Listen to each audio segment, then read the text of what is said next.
Okay. I'm sitting far away in order to try to not capture my computer noise. See. I'm going to sit all the way back here. There you go. So. Oh, hang on 1 second. Okay.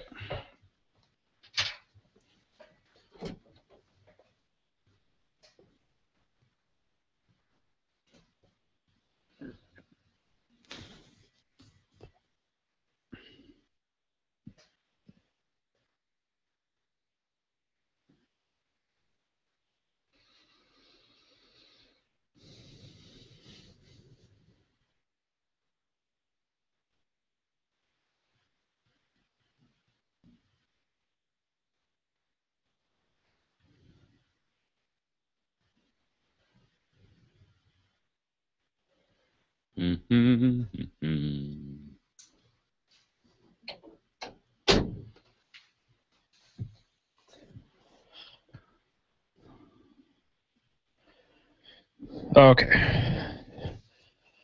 Oh, by the way, sleeping outside in -20 is cold. By definition, huh? Totally worth doing, but it was cold. Nice. Like, I would do it again.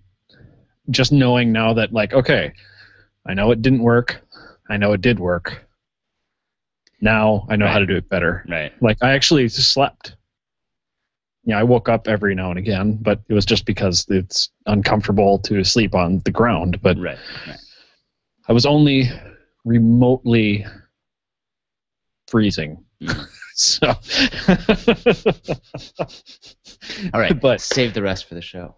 Oh, I didn't know we were talking about that. Well, I might as well. If we're going to talk about Arrowhead, you might as well. Oh, I suppose. Okay, all right. Makes it interesting. So. That's a good point, yeah. All right. All right. People of the world, I got to say, I'm pretty excited about tonight. And the reason I am excited about tonight is that tonight is the very first, it's the inaugural episode of the Super Number One Cycling Podcast. Woohoo! Yeah. And since it is the inaugural episode, you know, some fairly, mundane things are in order, such as introductions. So for those of you who know us, or don't know us rather, and for those of you who do know us but did not know that Kevin and I have been podcasting together for 4 years. Now you know.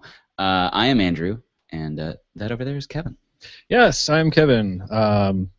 We are. Well, we've been doing the podcasting thing for quite a while now.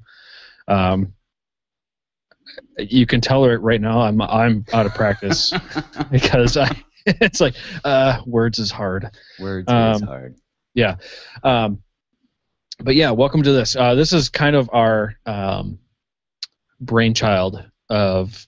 Actually, I shouldn't say that. It's the logical progression of our old podcast. Exactly. We have gone. Andrew, you and I have been into cycling now for. Well, I don't know. I mean, you've been cycling for a long time. I've been cycling, avidly for about 2 years. Right. But I think it's accurate to say that we have not been really into cycling until just, I would, in some ways you could almost say, the last 6 months. And so yeah, maybe a little bit longer than that. Actually, it's definitely longer than that. But yeah, definitely longer. Within this last year, sure, I've been cycling for, years, like, yeah, I've ridden a bike my entire life. Right, exactly. Yeah. And the bike has been a primary form of exercise to me, or for me.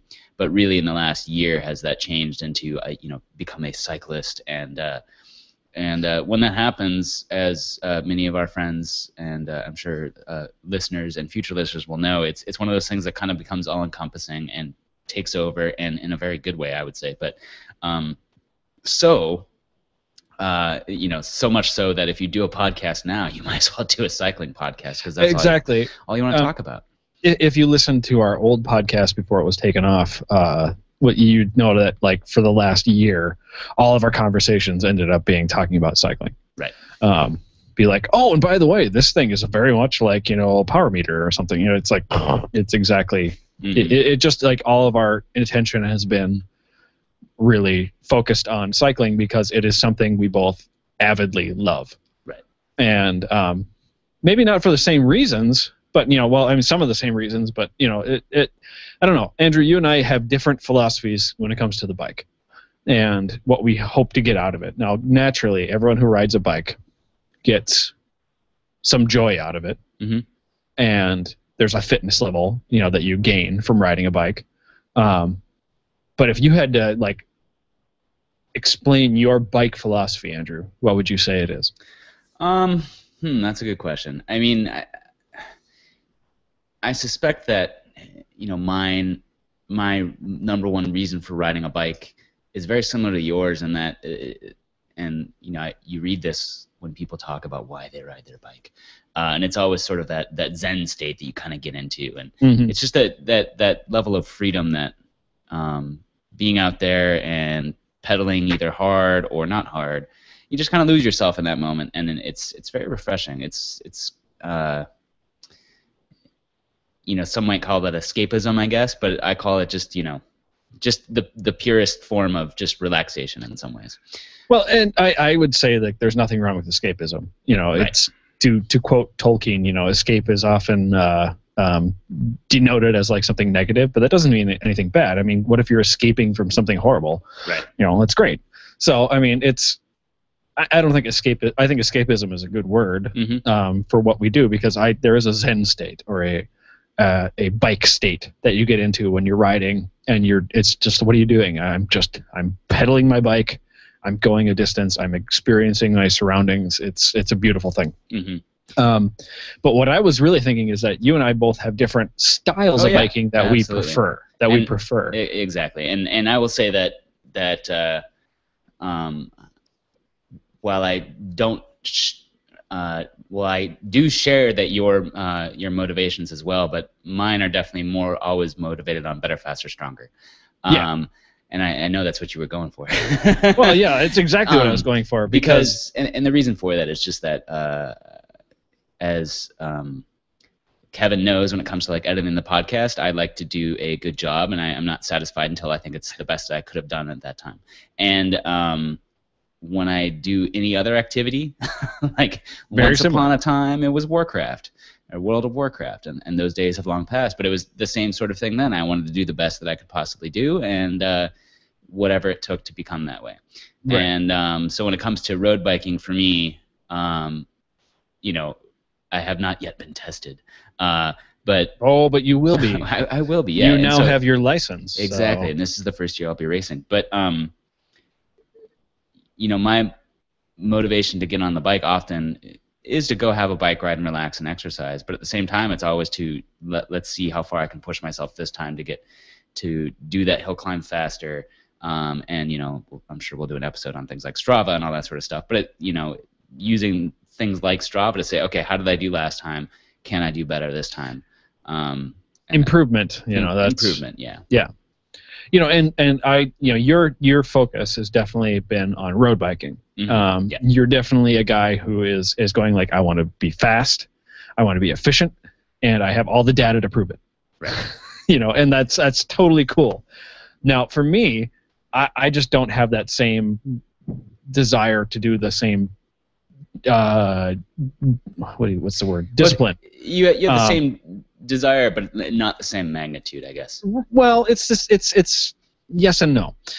My desire has always been more about the experience of riding a long distance. I'm going to go out and I'm going to ride 100 miles today, but I'm going to do it on my single-speed mountain bike. Right. Why? Because it's hard, and I like to do it. I like to do things that are difficult. Did I beat somebody? If I did, great. If I didn't, whatever. I want to be faster and better and stronger, as you said before, but it's not the focus. My focus is definitely more on did I do as best I could, and did I challenge myself in a way that I feel good when I finished. And the other thing that I like too is I like to have experiences. I'm very much about I'm getting very interested in bike packing and having multi-day experiences that are all fueled by the bike. That's getting very interesting to me. The other thing that I would say also, though, is that, Andrew, you strike me as the kind of person who, if I had to relate you to a weapon, you would be like a sword. Like, it's like, quick, fast, precision, like samurai sword kind of thing, okay? Sure. I am much more of a battle axe, where it's like I just roll through it. And as you get to know us more in the podcast, you'll understand why that is. Because like I am a fat bike fanatic.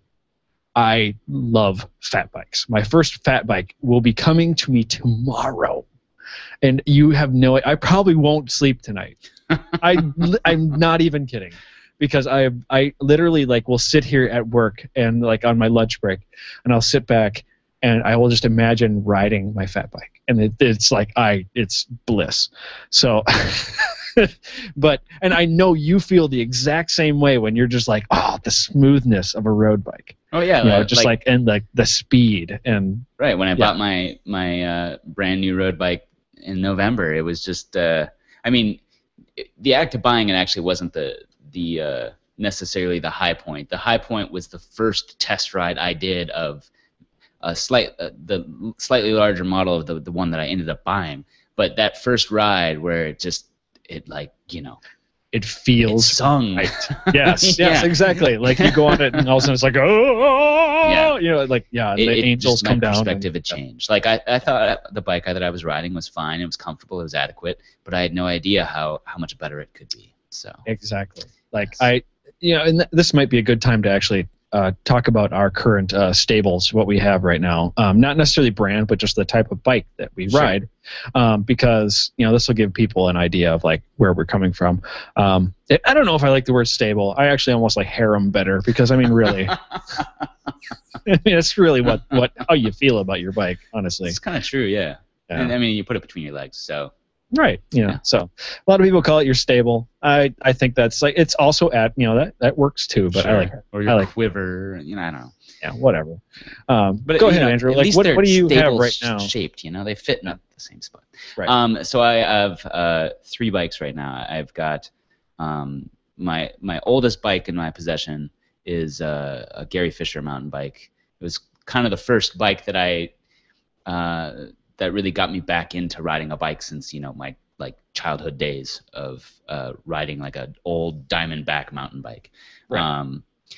So that was the first bike, and then I did my first road bike was a hand-me-down bike from my dad that he had built way back when. There's this monster of a stainless steel thing that was heavy, but it gave me the bug of riding a road bike. And so from there, I was given another hand-me-down bike that was a giant. It's carbon fiber, but it weighs a ton. So it's giant CFR3, I think it's called. And it's been the road bike that I've been riding for really since 2005 until I just bought my new bike, which is the Bianchi Sempre Pro, all carbon. It's beautiful thing. So, you do baby that thing. Yeah. Well, and it's winter now, and I bought it in November, and I was able to get a surprising number of miles on it for the short amount of time that the weather allowed. Yeah. But I would never be so cruel as to take it out on the salted roads of Minnesota. Agreed. I would not do the same. And so the only since basically the last ride I got to do on it was maybe December. The only riding I've been able to do on it was the 5 minutes I spent at the bike shop on their trainer while they were sizing me for new pedals. And I was like, oh, I remember you. And so right now it sits in the basement, and I every once in a while go downstairs longingly looking at it and saying, someday, someday we will just be together. April. Yeah. There you go. 30 days of biking, and then you'll. That is my stable. Very nice. Mine is. Also 3 bikes right now. Will be 4 shortly. So I have my I have a cyclocross bike, which I use as a road bike as well. Mm-hmm. And I actually am going to be switching out the tires on it and possibly the wheels this summer to lighter stuff. Maybe. We'll see. Sure. To make that more of a road bike. Right. Because right now, it is very cyclocross, and I enjoy that for gravel riding. I ride a lot of gravel. So It has 40 millimeter tires on it. They're really wide. They're really big. And I never thought that I would actually go skinnier until you lend me your Gator skins, and they were great. So I'm like, yeah, I'm going to just switch over to a road bike probably.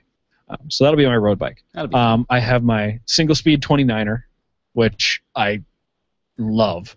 It is my baby. I've actually spent the last couple days in the basement, like going through it with a fine tooth comb again, because the chain got kind of rusty because I took it out on a couple winter rides, and like I scraped everything down again and got it all clean and all nice. And now I'm like, I don't want to bring you out again because now you're all clean. Yeah, and you're great. I'm surprised like Bike Protective Services have not been to collect my mountain bike, because it is horror show.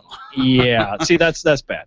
And I am totally on board with using your bike in any way that you want, because I've heard this saying a lot of times, and I agree with it. Your bike is a tool, not a trophy. Right. Okay, I agree with that. But at the same time, I love my tools. So I'm not going to just like let it, whatever. So I actually spent an hour and a half the other day going through its chain with a toothbrush and like, going over with degreaser and getting all the rust and stuff off, and just fine-tuning it up. I spent 45 minutes going over the brakes, and like getting all the, because they're disc brakes, and getting all the rust and stuff off of them and fine-tuning them again so that they just, I'm a person that likes accuracy in my brakes. I want just like a little tap, and I want to feel a little bit of brake. So it's, I spent a lot of time on my 29er. I love my single-speed 29er. There's a lot to be said about single speeding, and we'll talk about that stuff in the future, I'm sure. Oh yeah, but yeah, I love my single speed 29er. And what is coming tomorrow is my be all end all bike, which is my fat bike. And I cannot expound enough praise on fat bikes, because they are the bike that makes me feel like I'm 8 again. You get on the bike and like the proportions are right for how you felt when you were 8, and it's just like it feels, I don't know, for me it's like you were saying when you were on your road bike, just like the angels sing, and it's like, oh, there it is. And that is what fat biking is like for me. I will be using that bike probably for all the races I do this year that are gravel. Everything except for maybe one race, which we'll talk about someday in the future, the Inspiration, which I'll probably do single speed again. Sure. But yeah, those are the 3 mains, and then I also have one other bike, which is a 1978 steel framed road bike, which I ride occasionally, which I bought and rebuilt and repainted and like everything like that. And it's pretty fun to ride, because it's just kind of a reminder of like, oh my God, we've come so far. Right. I forgot you had that thing down there. Yeah, because it's a friction shifter, like old school bike, and it's pretty fun to ride. It's a little too big for me, but it's pretty fun to ride, and I like that one. To take that one out on days where I'm like, you know what today is just like, let's go out and have some fun.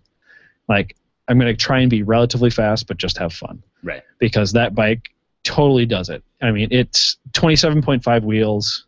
They're not even 700C. It's old. It's as old as I am. It's a 1978 bike. And it's pretty fun to ride. So I am I guess technically 4-bike harem, but I would actually call it more closer to 3. Sure. But my disciplines trend more into the mountain bike kind of stuff, whereas yours trend more into road bike. Sure. So it gives us in this show actually a nice diversity of what we're talking about. And I think that's a good transition too into sort of the last bit of the intro stuff before we kind of get into our topic for the show is sort of, why do a bike podcast? Why do, I don't want to say yet another bike podcast, because there really aren't that many out there. Not a lot, yeah. But, and I guess I'll start out with my motivation is that, there's a couple of bike podcasts that I listen to that I enjoy quite a bit, but it seems to me that a large majority of the stuff that is out there is talking about the pros and talking about what they're doing, and I like watching the Tour de France and trying to pick up on some of the other races that are going on and just pay attention to what's going on, because that's the sport. That's the Tour is great. It's fun to watch. Yeah. But there's so much more to to bike riding, the rest of us, basically. Yeah. And so when we first started talking about doing a show, I kind of thought that one of our potential taglines is a cycling podcast for the casually hardcore, because I think that's a pretty good description of what you and I are and do. Yeah. We're not pros, but we're serious about riding bikes. Right. So I like that. I actually think that's a really good tagline. I like that. So I think that's that I hope is what will make our podcast interesting to other people to listen to, because it's much more rooted into the kind of conversations you and your buddies are going to have at the bar or at the bike shop. And sure, we'll probably talk about the tour when it's going on, the of things course. we thought were interesting and that sort of stuff. But there's so much more to talking about, biking in terms of your relationship with it. And the other thing I thought was, you and I, as we said earlier, really are coming at cycling really as sort of noobs in a lot of ways. And it could be fun. I'm putting a lot of qualifiers and weasel words in here. It will be fun. That's right. It will be fun listening to us, sort of progress and learning the things that we've learned, and our listeners can teach us things that we haven't learned yet. And because a year, less than a year ago, I had not ridden a Century yet, and my good buddy Kevin over there, really. You get a lot of credit for changing, the way I live my life now, because of the fact that... Oh, don't blame me. Oh, I blame you. I blame you. But because of the fact that you, a couple years ago said that, I'm going to ride the Almanza 100, and I'm going to need to figure out to do what it takes in order to do that. And before you said that, sure, I'd go on long rides, but to me a long ride was, 30 miles, 50 miles, something like that. I'd done an 80-mile ride once before, but God, I suffered on it. And it didn't feel like an honest-to-goodness ride, Right. And so once you did that, and once you set your goal at that, before that, I thought a Century was like, I can't imagine riding a Century. Some people do that, but I just don't get it. Yeah. But it changed something in my mind that said, okay, that's a goal. Let's do this. And it slowly became possible, and then it became possible, and now it's just a fact of life, Well, I say now it's like you're doing a Century. Well, that's nice. Yeah, right. I love doing centuries. I think they're really fun. But at the same time, a Century is no longer a challenge. Right. The next one's the double Century now. Well, it's a double Century or doing the Century on a different bike. Right. That's one of the things that I like is the challenge. Like when I decided, okay, I'm going to do this Almanza 100. Now, the Almanza, if you're not familiar with it, is a 100-mile ride, but it's all gravel roads in southern Minnesota. It's about 7,000 feet of climb, so it's a hefty amount of climb for 100 miles, especially for Midwest. That's pretty good for the Midwest. But when I put my mind to doing that, I was like, okay, I'm going to do this. And I honestly did not think that the bug was going to bite me as much as it did. Right. After I had done it, because the same day I did that, you did your Century in Vermont. Right. Which we did later, which was the Ride of the True Death, and that had a really brutal climb on it, and it was really. It was a brutal climb, and it was a long climb. Although I would love to do it again and see how it feels now. No big deal now. Yeah, now it'd be like, well, it's long. Yeah. But it was a couple mile climb. But anyway. So that's that's my other motivation for doing the show is that it's you can follow along with our progress basically and see what we've learned and see how we failed in other ways. It's almost a little bit of a time capsule for ourselves too. It is. I mean, it's just like our other podcast was. This one's all going to be all about cycling, and you'll come at. We'll be talking about my very first road races and how those went, and Kevin's first races on a fat bike and how those went, and I think too it's a perfect time to start to have a cycling podcast like we want to have, because especially in Minneapolis. I moved away from Minneapolis 4 years ago, and there was a cycling community. But in the last 4 years, and it's going strong. It's exploded. And, so it's high time for us to do a podcast on this. Absolutely. So, any other motivations in addition to all that stuff I just spewed out there?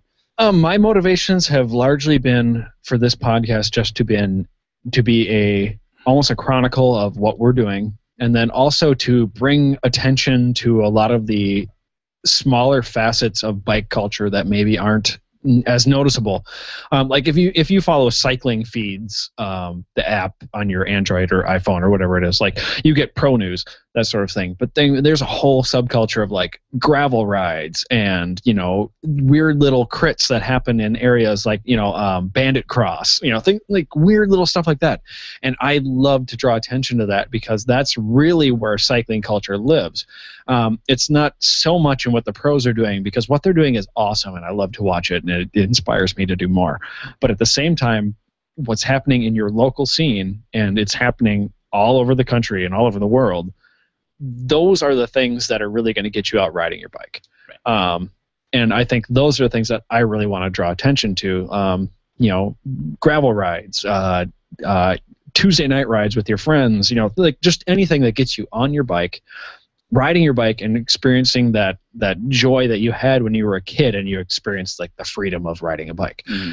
So that's really what my goal is for this show, is to, you know, I mean, let me say this.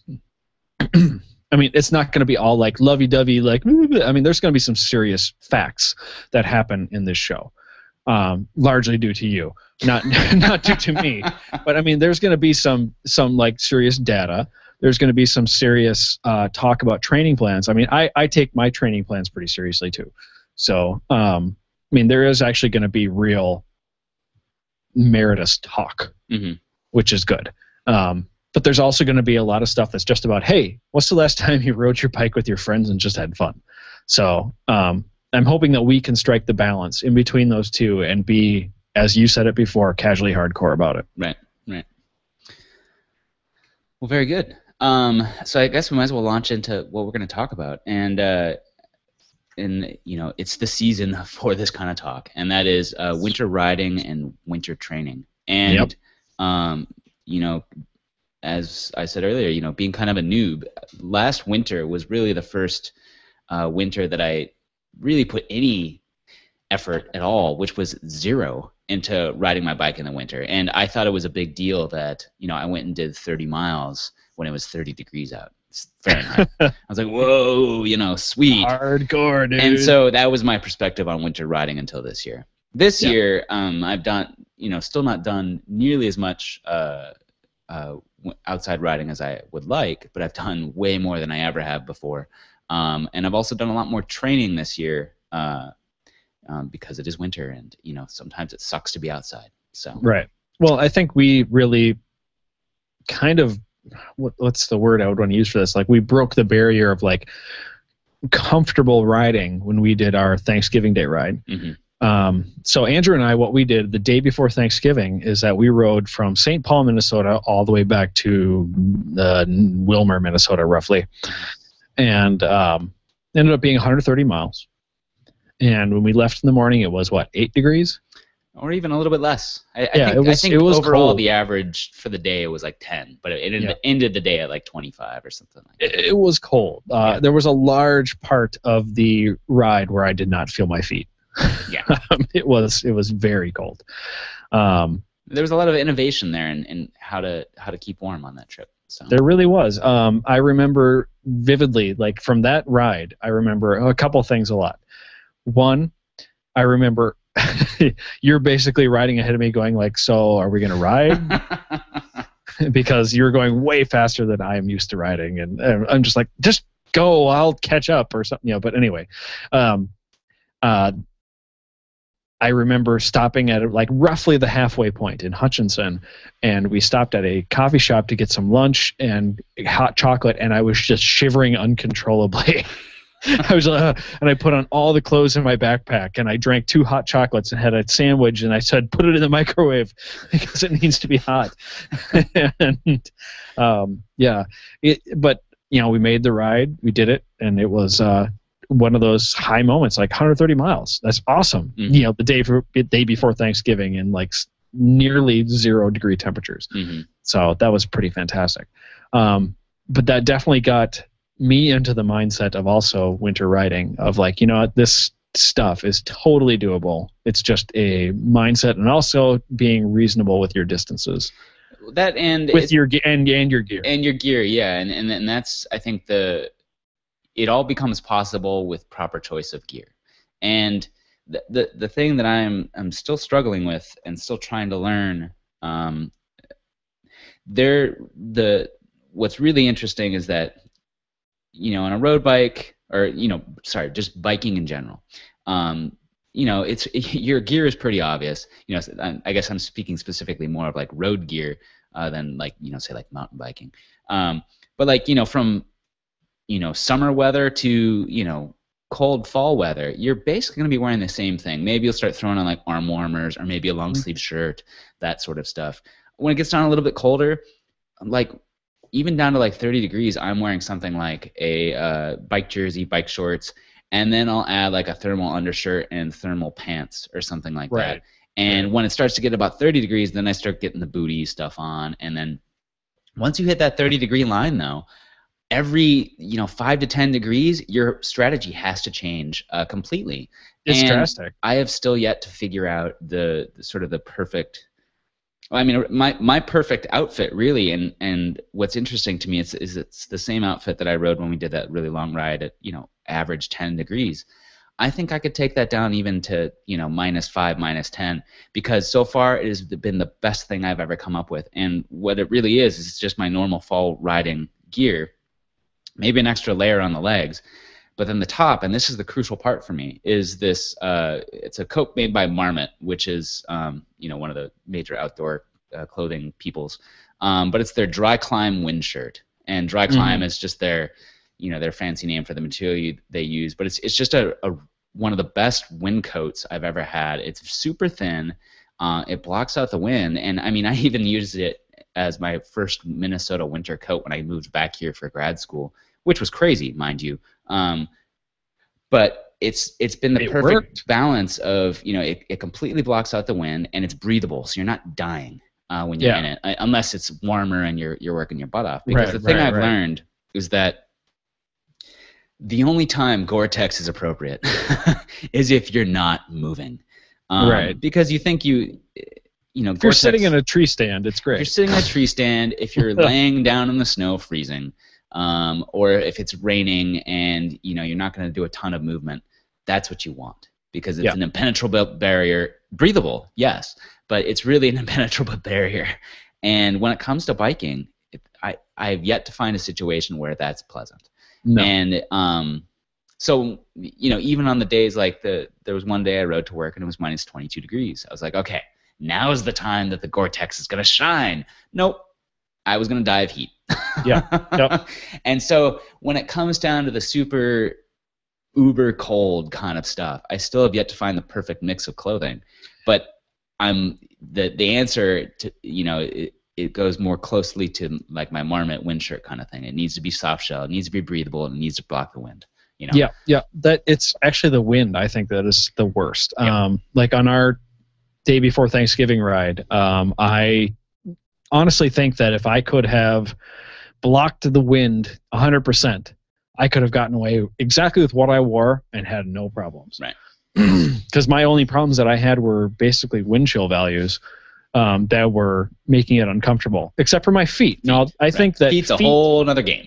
That's a whole nother story, because like I may be one of the rare people, though. I mean, I was just wearing a set of basically big mittens, and my hands were great. Yeah. Like I had no problem. I mean, yes, I was sweating a little bit, but it wasn't like, oh no, my gloves are soaking. It was just like, yeah, I'm sweating a little bit, but it's a good amount of sweat.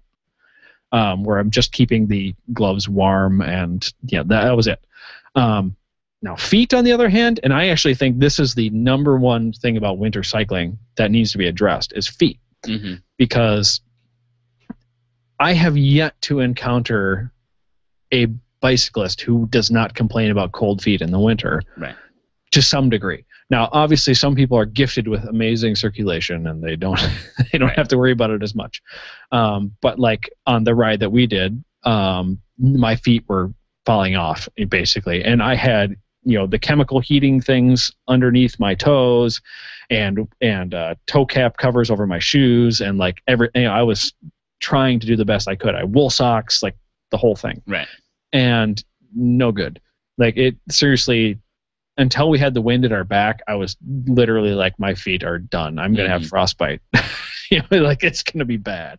Thankfully, that didn't happen. Yeah, exactly. Yeah. Well, and it's like even, what I was wearing on that day was my normal cycling shoes, and then some heavier, not neoprene, but definitely much more substantial than toe caps. And those things, too, have such a small range where they're actually useful. I mean, we're talking something like 40 degrees, 40 degrees to about 25. They're on their own fine. But once you get below temperatures or even at 25 degrees, give it 45 minutes and my toes are starting to ache.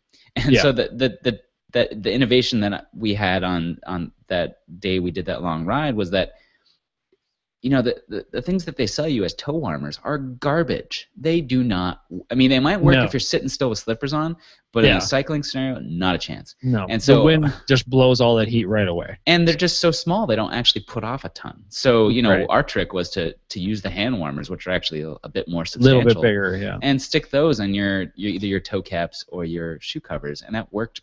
I don't want to say brilliantly, but it was much better, much better, and it made it feasible to go for an hour and then switch. Right. But so of course there's the things like the lake boots, which will help your feet, but even those have their limits too. Like I was talking to one of my friends at a local bike store here, and I was asking him sort of what, because he's got a pair and he sells pairs, and what the functional range sort of was, and he's like, these will be great down to, I don't remember what he said, but there was a point where he said, even then you're gonna want to have booties, or something to cover them up because they're just not going to be warm enough. And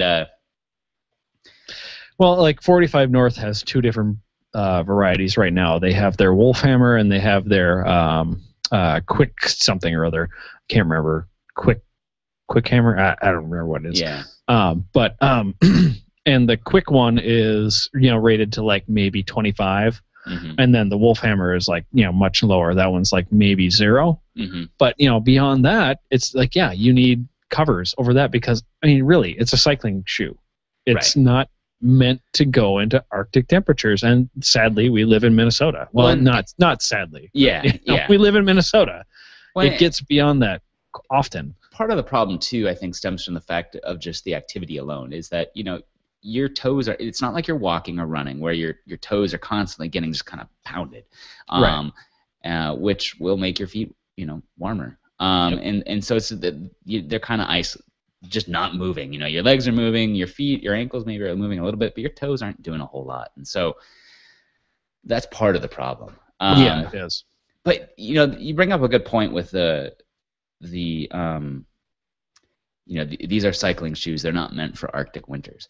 And one of the things that I find frustrating sort of about reading bike magazines, and they talk about the gear for blah, and these are sort of not really prejudices, but just I guess the bit of experience I have with outdoor gear, because I do things like backcountry skiing and stuff, and so I have gear for winter and for being out in the out in the middle of nowhere, and this is where the Gore-Tex thing comes in. And even in backcountry skiing, Gore-Tex sucks.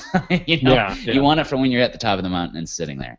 But what's amusing to me and kind of frustrating, I think, is that when you read all these best gear for winter biking, it's all made by bike companies.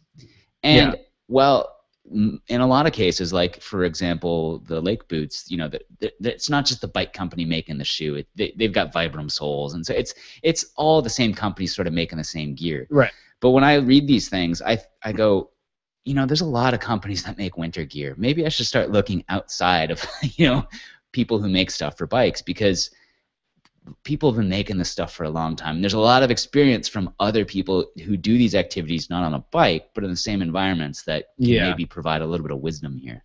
And I think that was actually the largest thing that I came to realize is that switching in the winter to flat pedals that aren't clip-in was a very wise idea, because clip-ins, don't get me wrong, I love them. Clipless pedals are amazing, because it changes, just the amount changes cycling.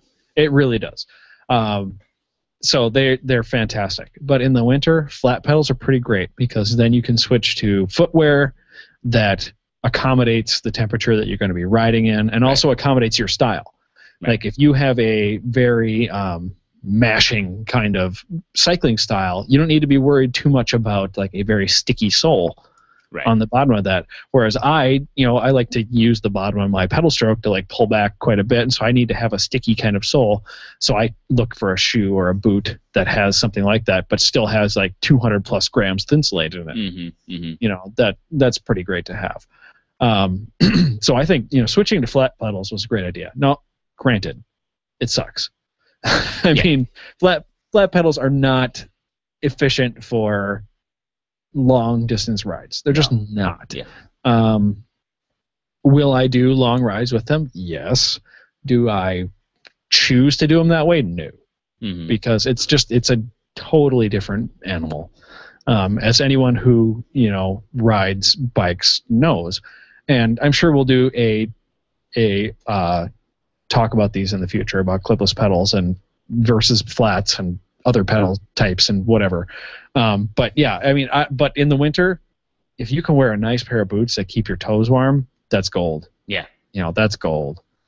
Yeah, because like on the very absolute coldest days, that's what I've done. Is I bought a pair of platform pedals that are BMX pedals. So they got these nice little screws sticking out of them that really bite into the bottom of my boot. And even on the coldest day, maybe it just got a tiny little bit of chill in my foot. But it's just it's night and day between that and using booties and stuff. And in this kind of especially right now where the people are stuck sideways in the road, when you're doing that kind of riding on a mountain bike, fat bike, or if you're any bike, you've got enough balls to ride a cross bike in this kind of snow, then more power to you. But studded tires. Yeah, but you are not going to be going.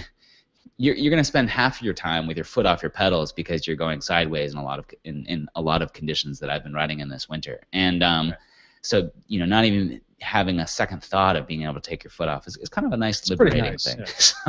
Yeah. And do it in a big monster boot. So yeah. It's the downside of boots is they're heavy and they're not fun to ride in. I don't think they are. No, not at all. But at the same time, like if I'm riding a 10-mile ride, I'll deal with it. That's fine. So I would much rather have toes that I can get to my destination and be like, I have toes, than oh, where are my toes? So that's pretty nice. And this is why I suggest everyone have a set of flat pedals that you can take on and off your bike. It's if you don't need them, take them off. But if you get to winter, which you still should be riding, you can totally do it. Put those flat pedals back on, and it'll make a world of difference to your comfort. So, absolutely. Yeah. So when it comes to winter riding, I had to have a real change in mindset. And did you have to have a change in mindset too? And I think because you know what I'm talking about. So did you have to have? Was it hard for you sort of to wrap your head around the idea of winter riding as your activity and your fitness? Yeah, absolutely. Because I've heard it said by multiple people before, like in the winter, you don't judge mileage, you judge hours. And I've heard that said, not just in the winter, but at other times too, like, because you can never be sure of conditions for any ride. Right. But especially for winter, though, like if you're out for a hour-long ride, maybe that was 6 miles. Yeah. Maybe. Right. But it's just horrible conditions, so who knows? Right. And like, one of the first experiences I had this winter, taking out my mountain bike, I discovered it was a blast, and I was doing it at night too, which made it even more fun. That's super fun. The city was my own, and but I went, maybe 8 miles, and you use something like Strava, which is keeping track of your speed, and it based on the speed and elevation. If you don't have a power meter, it gives you tries to give you a rough estimate of calories. Right. And so of course, how slowly I did it, and I only went so far. It's like, oh, you did nothing. Yeah. But then you look at my heart rate, and because I'm wearing a heart rate monitor, and it is redline the entire time because I am working my butt off to plow through this snow. And so, that sort of metric that the fact that this says I'm not working, but this says I really am, and I'm like, oh, okay, I'm still getting the kind of workout I would have gotten had I, did a 30-mile ride at 18 miles an hour or something. Exactly. Like that, absolutely. I mean, I think this really transitions really well into a race that just happened, which was the Arrowhead 135. This happens in northern Minnesota. It's a 135-mile race, and you can either choose to do it on a fat bike, skiing, or running. And the average speed for the people that are doing this, like Jay Peterberry, who won it, I want to say, like, his average speed could not have been more than 7. Yeah, we'd have to calculate. I'd have to look at it. I don't know, but I do know that it was like some 17 people, hours, right? something like that. But it, like other people who finished it, like let's say in 30 hours. That's a 5 mile an hour average. And the thing is, it's not like that's not slacking. That's good. Right. That's really good. Right. You did a 5 mile an hour average. That's fantastic. Yeah, because you think 135 miles. That's gonna take you that's not so bad. 9 hours. Whatever. No. And also, especially with the Arrowhead, this year was especially brutal to people because it was like -27 when they started. Right. Fahrenheit, obviously. And I mean, these were people that were, and not like slacker athletes. I mean, these are world-class endurance athletes. Yeah.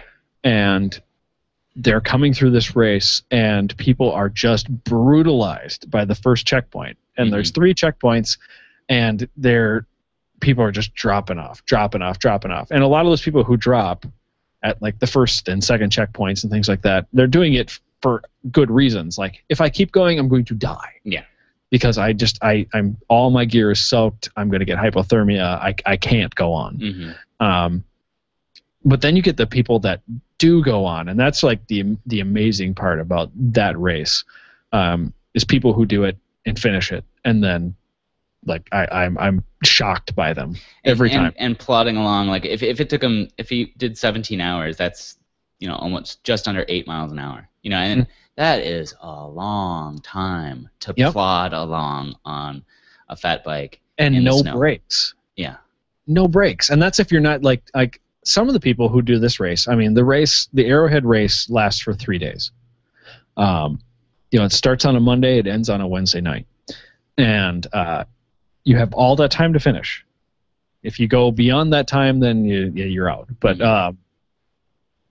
the crazy thing about that is that you have to bring with all the gear to survive. Like, you have to carry, I think it's like 30 pounds of gear on your bike. Now, that's a lot of weight. I mean, especially for anyone biking. Now, the runners and the skiers, regardless, I mean, they also are carrying at least that, if not more. Like, they're carrying sleds behind them that have 30, 40 pounds of gear. And because they have to go out and be like, you know what? I have gone far enough now. It's winter. I'm cold. I have to get in my sleeping bag and sleep. Right. That's an amazing And for them, I mean, I guess, some people might not sleep, but I suspect that most of them did, at least a little bit. Well, especially the runners and skiers. Yes, right. They had to. Right. I mean, I can't. If you can keep going for 54 hours. Yeah. Without people stopping. Do it for sure. People do it. Oh, I know people do it. I can't like, see you have lost your mind. Yeah. Like, obviously, like you are in a different level of consciousness at that point. Wow. A lot of the bikers who finish under 24 hours, I'm sure they don't sleep. Right. I'm sure they stop and they take a break. And I honestly don't think I would either. I think I would want to sort of get it over with. Oh, I would. That's what I would try and do too. But I also do know, just from, and this is something you learn from winter cycling, sweat is the killer. Oh yeah. Like, if you have to choose an effort level that is going to provide you with forward locomotion, but or a very minimal amount of sweat. Right. Because sweat is the thing that's going to end you. So it's, I guess, as I would say as an example, because the Arrowhead was going on this year, and it's a race I want to do really badly. I don't know why I want to do it, but I want to do it. I went out on the day that the Arrowhead started, and me and a couple of friends of mine, we slept outside that night in negative 20-degree weather, just to kind of like get the feel for what these people were doing. Like, if they had to stay outside that night. And dude, it's cold. It's very cold. You might be shocked to hear that minus 22 degrees is cold, but let me tell you. Yeah, it's pretty cold. Now, here's the shocking thing. Okay, so when you do a race like the Arrowhead, you are required to bring with a negative 20-degree sleeping bag. Mm-hmm. Okay, that's the requirement. Now, I do not own a negative 20-degree sleeping bag. So what I used for this was I used a 20-degree sleeping bag, another sleeping bag over the top of that was roughly the same rating. I think it may have been a little higher or a little less temperature than 20, but a fleece liner and a emergency blanket on top of a sleeping pad. Okay, and this just on the ground. It was cold. It was very cold. I actually managed to sleep. Off and on. It was uncomfortable. Because you're sleeping on the ground. Yeah. But it's you got through the night, and that's what kind of just made me go like, wow, these people are just animals for not only being able to hey, if I have to stop tonight, it's a good thing I brought with this stove and stuff because I have to melt my own water and do all this, and then sleep somehow to get some rest, or say you have a mechanical in between two checkpoints, you're hosed. You have hours of walking to do. Right. 2013 Arrowhead, one guy walked 20 hours in between two checkpoints. Jeez. And his bike was working. It was blizzard conditions, and it was 30 degrees out, so everything was just mush. Mm-hmm. Yeah. And he walked in between checkpoints 2 and 3 for 20 hours. And then got to checkpoint 3. This is what makes the Arrowhead amazing to me. Sat there for an hour, got up, and finished. His finishing time was 54 hours or something like that. And I'm like, that guy is an animal. Yeah. I actually have more respect for that guy than the people who finish it in 18. Right. Because he perseveres. And, exactly. I mean, I guess the caveat to that would be persevering safely. Because I have very little respect for people who go out and do something that's elective, Yeah. and injure themselves stupidly. I mean, there are of course, you could turn around and say, oh, you don't have respect for people who go up to Everest because they lose fingers and toes and stuff. And I know that's not what I'm saying at all. It's just that knowing when to pull the plug on something is as the heart of wisdom. Yeah, exactly. Really that's part of the race too. Is knowing when to DNF. You know what I mean? Exactly. There's some races where you're not going to finish. It's not worth my toes. Yeah. Right. Exactly. And really, I don't think a single race is. No. And so if you can soldier through that and do it in a way that is logic, or there is no safe logic necessarily, but in a reasonable fashion for such an unreasonable situation, then man, that's hardcore. Huge. Yeah. I mean, I when sleeping outside in negative 20. I was well aware that hey, the second that I lose feeling anything, I'm done. Mm-hmm. Right. I don't care if I oh, you didn't do it. Well, I wanted to just try, and I did do it, and we succeeded. Made it. All three of us made it through the whole night, and whatever. Nobody lost any fingers or toes. Nobody got frostbite or anything. Even though there was a while there where I was like, wow, I cannot get warm. But it happens, and you either push through it, but you, like you just said, you have to know where to pull the plug and where to be okay, this is enough. Okay. So I mean, not to say that I understand the level of suffering that goes with 20-hour hike and then hopping back on your bike, but it's just the last century I rode, this month. There were times where I just said, even 15 miles into it, I was like, screw this. I'm not going to do this. But I'm like, you know what? No, I can't quit now. And then when I got to mile 80, my hands hurt, and so I had to stop and warm up a little bit. I was like, screw this, And I was like, no, I have to keep pushing. But there was always my hands hurt, so I went inside and warmed up and dried my gloves out and made sure that I was progressing along at a in a safe zone. Right. And so I understand the mentality that says I'm in pain. Because that's what biking is in a lot of cases, is you are pushing yourself through a lot of pain to accomplish your thing. But Yeah, you got to have that threshold somewhere in there where you go, okay, this is not the right kind of pain. Right. I mean, and speaking of pain, though, I mean, this is a good time to talk about what you've been doing most of the winter, though, with on the trainer and Sufferlandria, which, speaking of pain, let's suffer. Good transition, yeah. So I think the other thing that has been a big change for me in terms of winter is keeping up, sort of trying to do a certain level of training, at least to just kind of, one of the guys I ride with, who is sort of my riding sage, because he puts on at least 10,000 miles a year. He goes out in all weather. He has 10 million bikes in his harem, if you will, and so he's just kind of a treasure trove of advice for training and riding and those sorts of things. But his advice to me was sort of, don't.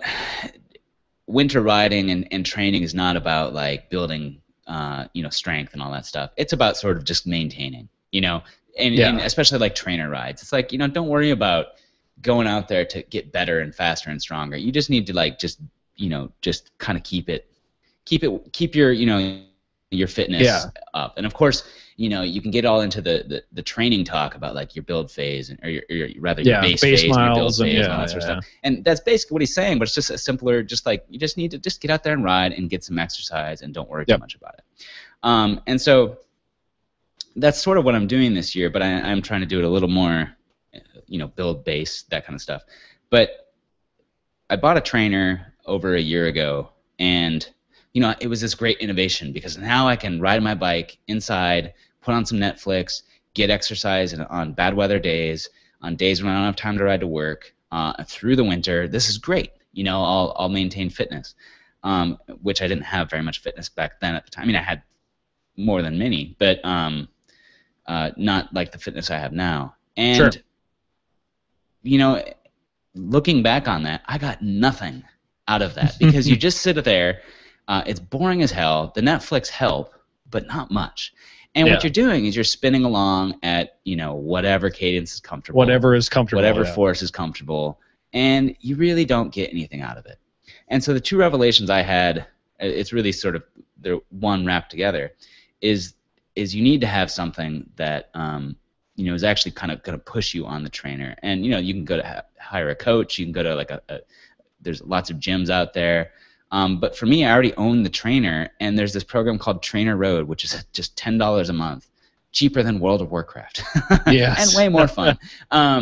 And what it does is, if you don't have a power meter, but you do have a trainer like a Kurt Kinetic, which is what I have, and you have the ability to measure the speed of this quote unquote speed of your rear wheel, it can basically calculate roughly what your force is and use that to give you force profiles, or rather power profiles, to follow. And that just changed the trainer for me, because all of a sudden I was getting a workout, perhaps a harder workout than I've ever gotten really on most road rides. Oh, sure, I bet. So that changed it for me. But the other variable in that is, okay, now you've got these power profiles to look at, and okay, that's fine, but still boring as hell. And then I discovered a video series called the Sufferfest, and what's great about the Sufferfest, I mean, there's lots of videos you can watch, and they're all similar theme of like, you're a rider in the peloton and that sort of stuff. But where the Sufferfest destroys all the other ones is that it's got a sense of humor. And so you're riding on there, and it's like in big red letters, courage, or suffer, and you're not suffering enough. You should, be crying blood, and so you're riding along, and it's hard, but the videos manage to make you laugh, and so it turns, what is typically a very boring and hard task into something that's fun and entertaining you can kind of look forward to. And to add to that, the cool part about the Sufferfest videos, they've got this whole sort of mythos behind them. There's a country called Sufferlandria, and if you're good enough, you can become a Sufferlandrian, and what's his? It's like the director sportif is named Grunter von Agony, and so he's sort of your coach, and they sometimes do interviews with him, and of course it's in very broken English, and they're gonna boil you alive if you don't finish the race on time, and just there's really just silly dark just totally humor. Like gaming it, Exactly. Yeah. And so it's fun, and if you should go look up Visit Sufferlandria, because there's just well, France has champagne, they have real pain, and that sort of stuff. It's hilarious. But so to make it even more fun and to add an extra level of motivation, now, I mean, you've got a fun video, you've got something to tell you how hard to work, which is like crucial, I think. Yeah. They add on top of that the Tour of Sufferlandria, which is a 9-day. This is the second year they're doing it. A 9-day tour of Sufferlandria, and so every single day you're supposed to do one, or in some cases, 2 of the videos back to back on a given day, and it's through Trainer Road, and so it's all being tracked. And Trainer Road's doesn't really have a social aspect to it, but there's a web page you can go look at other riders and how they're doing. And for the tour, they've got it started out with 2,600 riders in the peloton, and now it's down to 1,500 because several people got dropped because they just didn't finish the videos in the allotted time. So it's just that, and if you donate a couple or $10 or more to a Parkinson's Foundation, you're included in a prize pool, and if you finish all of the stages, you're included in another prize pool. So it's all these little extra bits of motivation that keep you wanting to get back on the bike. But the real thing to make the trainer successful is events like this. But the thing that's so successful about having a fun video to go with the power thing is that those power levels keep you accountable. And I just stumbled on a blog post today where someone was basically illustrating with their data what I was just saying, is that as soon as they started Trainer Road, that their power profiles when they're doing a Sufferfest video looked comparable, their heart rate looked comparable, but the highs weren't as high and the lows weren't as measured, right. And so they weren't getting sort of the value that the workout really has in it, and that accountability is great. So it's completely changed how I look at indoor training. One is an activity that can be fun, which is shocking. I mean, right. It still has its own level of boredom. I'd much rather go ride my road bike outside. But yeah, when it's crappy out, -22, and there's 6 inches of snow and cars are all over the place, trainer sounds kind of nice. Yeah. Yeah, I mean, I would love to have a trainer just to do this kind of thing, because the videos I've watched, just watched them and not even biked along with them, and I'm like, yeah, they're great. Yeah. They're great videos. I mean, they're really fun to watch. And also, it's like the closest a lot of us will ever have to being riding with a real peloton, and being in the mountains of France or something like that. Right. It's the closest a lot of us will ever have. Yeah, it's a lot of fun. It's pretty great. I got to say though, I am the tour started out with doing a 20-minute fitness test where you're measuring your threshold power. Which is a term you'll get into if you start reading about power meters and training and all that sort of stuff. And I had measured mine, a few months ago, and got the number of watts that I was supposed to be at. And so I was sort of expecting to at least do that this time. And a similar number you can measure is your threshold heart rate, which I've got way more data on.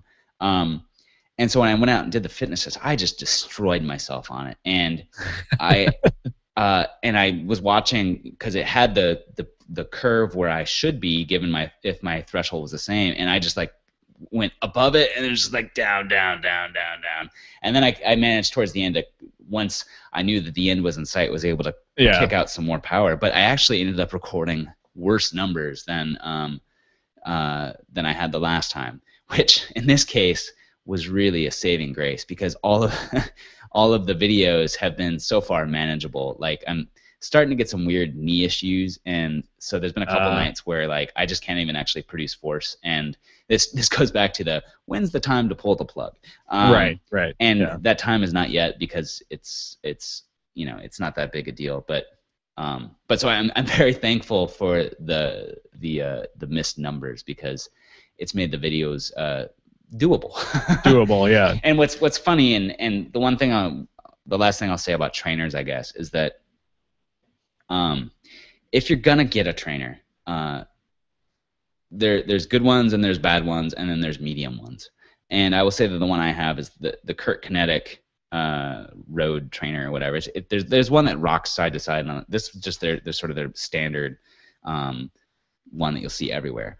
And it costs a lot of money. It was like $380 or whatever. But it's built like a truck, and it's a great, awesome trainer. And so if you had to buy one of the sort of the middle of the road ones, that's the one to buy.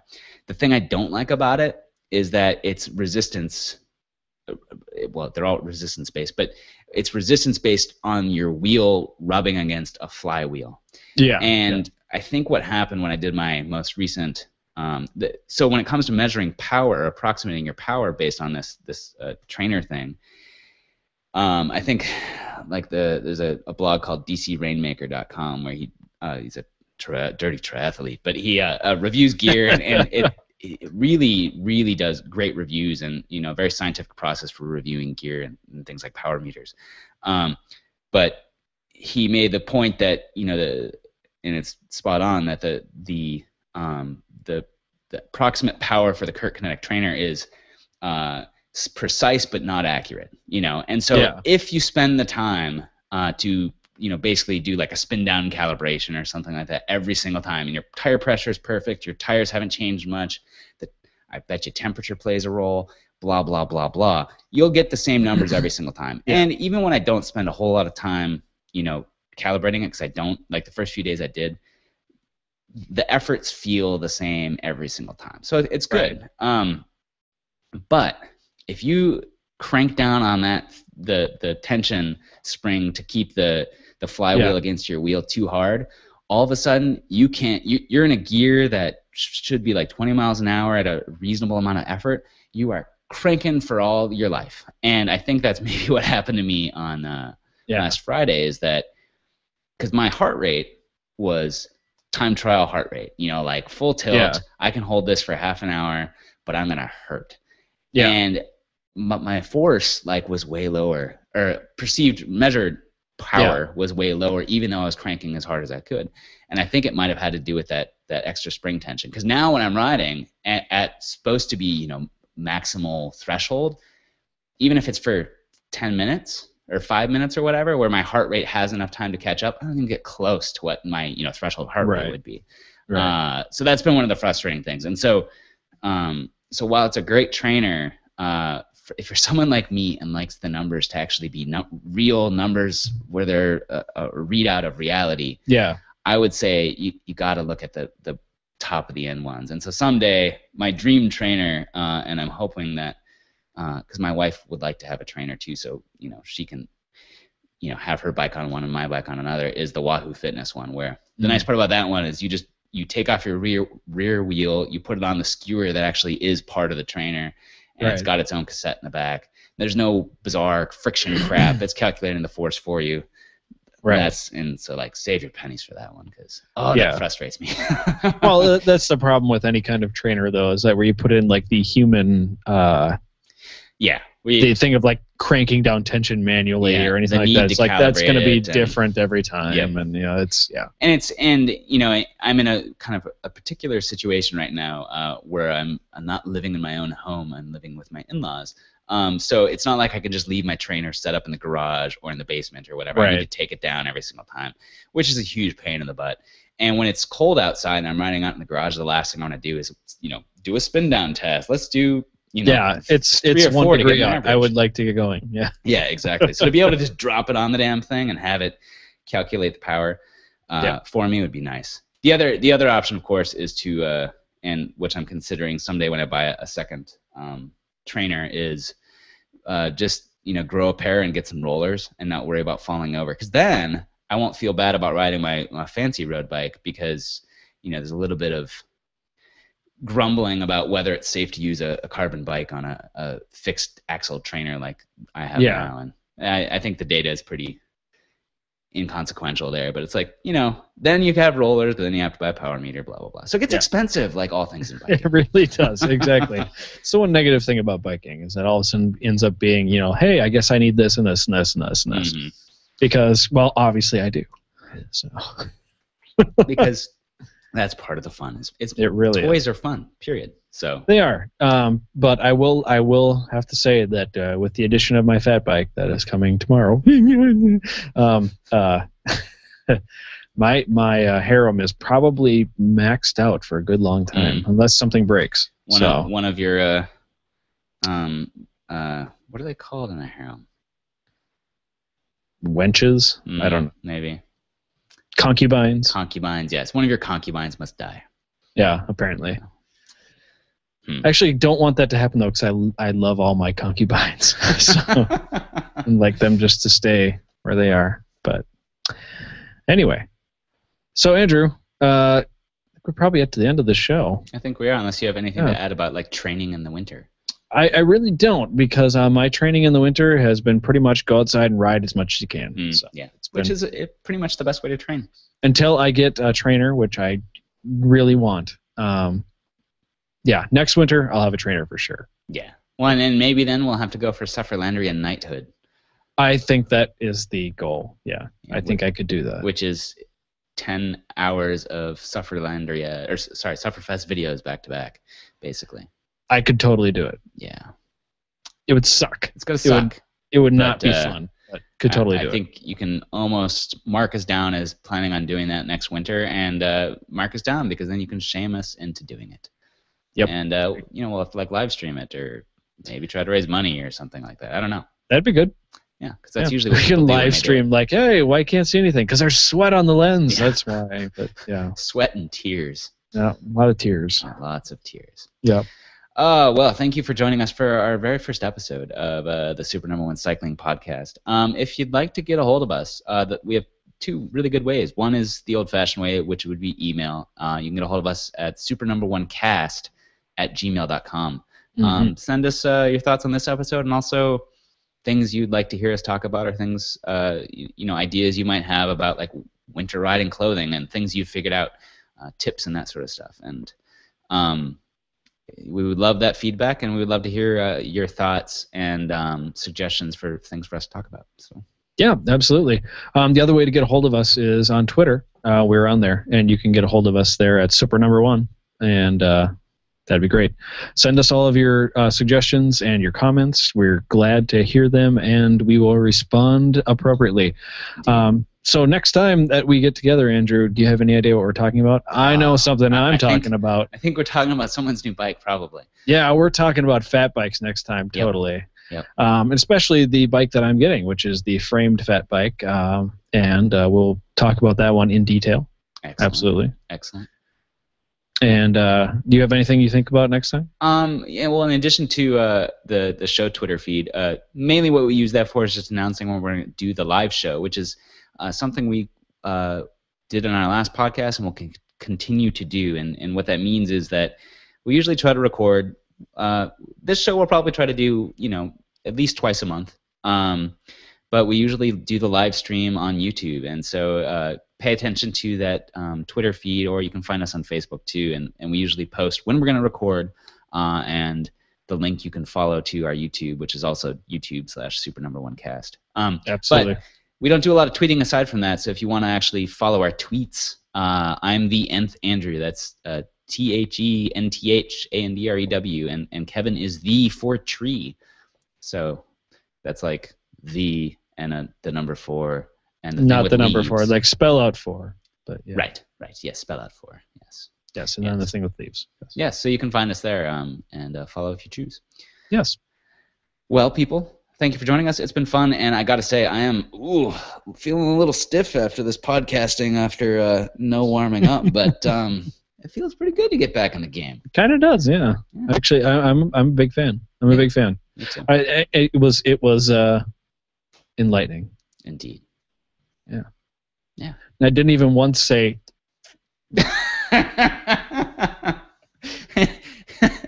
And we're both sober right now. Yeah. How do you like that? This show's off to a good start. It is. See you next time, folks. Yep. Later. That was pretty good. Hour and 19, and even less actually, because I pushed record early. So. Well, push record early, and then also next time we won't have introductions, so right. that'll. So we can hop right into it. Yep. That was really good. And I did not swear even once. Oh my God, it was good. I even said something horrible like gosh darn or something. That was bizarre. It was. I'll never do that again. That's all right. That's what we wanted anyway. That's true. So I'm going to actually just keep recording because that would be a good thing to add right at the end. Funny. Sober, not swearing, whatever.